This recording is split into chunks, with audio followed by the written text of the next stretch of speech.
Adishakti trust पक्षर मां को प्रचार प्रसार निमंते माता की जागरण कार्यक्रम अनुष्ठित हो जाइछि।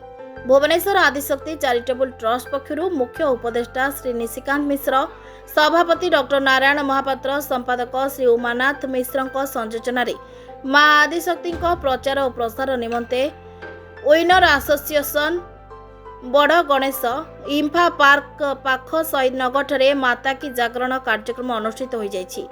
मुख्य अतिथि श्रीजुक्त रामचंद्र दास महापात्र मुख्य बाड़ग्राही मां सुभद्रा प्रदीप प्रज्वलन करी कार्यक्रम को शुभ उद्घाटन करथिले और तांको आशीर्वचन मां को एपरी कार्यक्रम समस्ते करंतु बोली उपदेश देथिले। दीर्घ दिन धरी ट्रस्ट पक्षरु मां को प्रचार और प्रसार करुवा ट्रस्टर समस्त सदस्य माननकु धन्यवाद देथिले।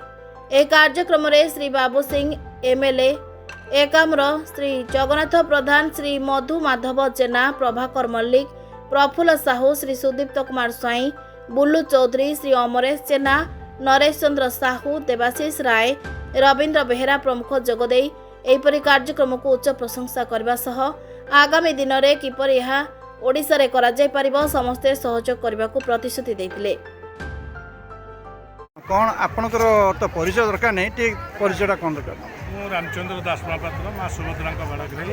आज बर्तमान ये विनर एसोसिएशन एवं मां आदिशक्ति चैरिटेबल ट्रस्ट तरफ यो गणेश महोत्सव एवं चैरिटेबल ट्रस्ट आदिशक्ति जो पूजा कमिटी जो माँ को जो प्रस्तुति मत से आमर मुख्यतार जी नारायण महापात्र से मत निमंत्रित करते मुझे को आसती माँ सुभद्रा आशीर्वाद जगन्नाथ कृपारू निश्चित भाव में आगामी दुर्गा पूजा ओडिशावासी समस्त शुभमय शुभकामना करुच्ची।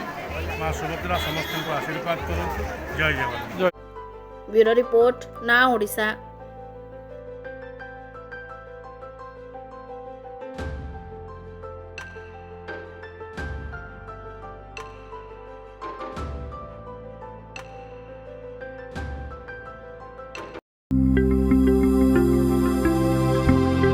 लेटेस्ट न्यूज अपडेट पाई www.nowodisha.com को लॉगिन करंतु।